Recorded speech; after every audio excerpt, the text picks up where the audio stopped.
নমস্কার বন্ধুরা, আবার আমি হাজির হয়ে গেছি নতুন এক রেসিপি নিয়ে। আজকে হ্যাপি নিউ ইয়ার আমার বাড়িতে, তাই রাত্রেবেলায় এই কেকটা বানালাম। আপনারা অবশ্যই কীরকম করে হ্যাপি নিউ ইয়ার পালন করছেন আমাকে কমেন্ট করে জানাতে পারেন। চলুন তার সাথে আমি আপনাদেরকে এই রেসিপিটা শেয়ার করি। আজকে আমি বানাবো চকলেট কেক। চকলেট কেকের জন্য আমি প্রথমে চিনিটা গুঁড়ো করে নিয়েছিলাম। 1 কাপ চিনি গুঁড়ো করেছিলাম। এরপর হাফ কাপ দই দিয়ে দেবো। হাফ কাপ দই আর চিনিটা ভালো করে ফেটিয়ে নেব। চিনি আর দইটা 5 মিনিট ধরে ফেটানোর পর এখানে আমি সাদা তেল দিয়ে দেবো হাফ কাপ। এরপর আমি আবার ভালো করে এটা ফেটিয়ে নেব। ফেটানোর পর এখানে আমি একটা বাটির মধ্যে চালনি বসিয়ে আমি ময়দাতে চেলে নেব। এখানে আমি 3 কাপ ময়দা দেব। 1 কাপ চিনিতে 3 কাপ ময়দা লাগবে। 3 কাপ ময়দার সাথে এখানে আমি দেব 1.5 চামচ বেকিং পাউডার, 1/4 চামচ খাবার সোডা। আমি বন্ধুরা আপনাদেরকে বারবার করে বলে দিচ্ছি, 1.5 চামচ বেকিং পাউডার, 1/4 চামচ খাবার সোডা। দেখুন, এরপর আমি এখানে দিয়ে দেবো কোকো পাউডার। কোকো পাউডারটা আমি দেবো 3 চামচ। 1 কাপ 1 কাপে 1 চামচ কোকো পাউডার লাগবে। দেখুন, এখানে আমি 3 চামচ কোকো পাউডার দেওয়ার পর এরপর ভালো করে আমি শুকনো উপকরণগুলো চালনি দিয়ে চেলে নেব। যখন আমার চালানো হয়ে যাবে এরপর আমি এখানে দিয়ে দেবো হাফ চামচ কফি পাউডার। তারপর সব উপকরণগুলো আমি একবার মিক্স করে নেব।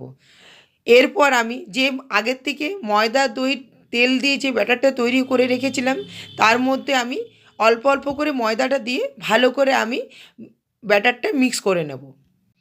এটা কিন্তু হালকা হাতে মিক্স করতে হবে। দেখুন, আমার একবার দেওয়ার পর আমি আরেকবার কিছুটা ময়দাও আরেকবার ভালো করে মিক্স করে নিচ্ছি। একসাথে অনেকটা দিয়ে মিক্স করবেন না, নইলে লাম্পস হয়ে যেতে পারে। আমি এখানে সামান্য পরিমাণে দুধ দিয়ে দিলাম, হাফ কাপের মতন। এরপর ভালোভাবে আমি কেকের ব্যাটারটা ফেটিয়ে নেব। দেখুন, এই রকম থিকনেসটা হবে, খুব মোটা না খুব পাতলাও না। এরপর আমি যে টিনটা আগের থেকে তৈরি করে রেখেছিলাম কেকের মোলটা, শুকনো ময়দা সাদা তেল দিয়ে ভালো করে গ্রিস করার পর এখানে আমি কেকের ব্যাটারটা ঢেলে দেব। দেখুন, এরপর আমি একটু হাত দিয়ে নেড়ে নেব।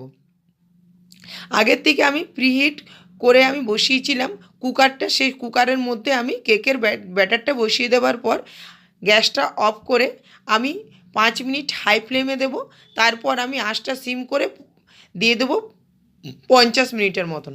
আমি এটা খুলে ঢাকা দিয়ে রেখে দিয়েছিলাম 10 থেকে 15 মিনিট। দেখুন, আপনাদেরকে কেকটা দেখিয়ে দিচ্ছি, কেকটা আমার কত সুন্দর মোল্ডটার থেকে ছেড়ে গেল। এভাবে আমার কেকটা সফট হয়েছে, দেখুন আপনারা তো দেখেই বুঝতে পারছেন। এরপর আমি কেকটা দুভাগে ভাগ করে নেব। এভাবে আমি ছুরি দিয়ে দুটো অংশ করে নেব। আপনাদেরকে দেখাচ্ছি কেকটা আমার খুব সুন্দর জালিদার হয়েছে, আপনারা না দেখলে বুঝতে পারবেন না। দেখুন, এরপর আমি উপরে একটু চিনির রস দিয়ে দেবো। এটা চিনির রস, এটার জন্য আপনাদেরকে কিচ্ছু করতে হবে না। 2 চামচ চিনির মধ্যে হাফ কাপ জল দিয়ে ভালো করে চিনিটা গুলে নিলে চিনির সিরাপ তৈরি হয়ে যাবে। এরপর আমি একটা থালার মধ্যে এখানে দেখুন আমি এটা বানিয়েছিলাম চকলেট গানাশ।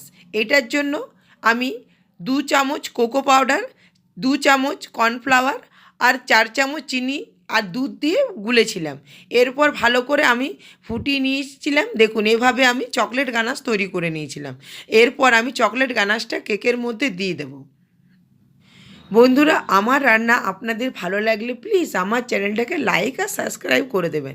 এই কেকের রেসিপি আপনাদের কেমন লাগলো আমাকে অবশ্যই কমেন্ট করে জানাতে পারেন। দেখুন, এরপর আমি উপরে যে কেকটা কেটে রেখেছিলাম সেই কেকটা দিয়ে আমি উপর থেকে যে চিনির সিরাপটা বানিয়েছিলাম সেটাও দিয়ে দিলাম। উপর থেকে আমি যে চকলেট গ্যানাশটা বেঁচেছিল সেটা আমি ভালো করে কেকের মধ্যে দিয়ে আমি কেকটা ভালো করে ডেকোরেশন করে নিচ্ছি। দেখুন, এইভাবে আমি কেকটা ভালো করে ডেকোরেশন করে নিলাম। এরপর আমি এখানে 2 রকমের চকলেট নিয়েছিলাম, সেই চকলেট দিয়ে আমি কেকটা আজকে ডেকোরেশন করব। আপনারা আপনাদের পছন্দ মতন কেকটা ডেকোরেশন করতে পারেন। এই কেক বাচ্চাদের খুব ভাল লাগবে।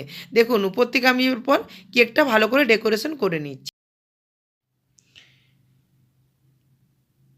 আপনারা কেকটা আপনাদের পছন্দ মতন ডেকোরেশন করতে পারেন। কেকটা আমার ডেকোরেশন হয়ে গেছে। এরপর আমি আপনাদেরকে কেটে দেখাচ্ছি কেকটা আমার কত সুন্দর নরম এবং সফট হয়েছে। আপনারা তো দেখেই বুঝতে পারছেন যখন আমি কেকটা কাটছি। এরপর আমি কেকটা আপনাদেরকে দেখাচ্ছি কেকটা আমার ভিতরটা কত সুন্দর হয়েছে। বন্ধুরা, আজের মতন এই পর্যন্তই। দেখা হবে নতুন কোনো রান্নার এপিসোডে।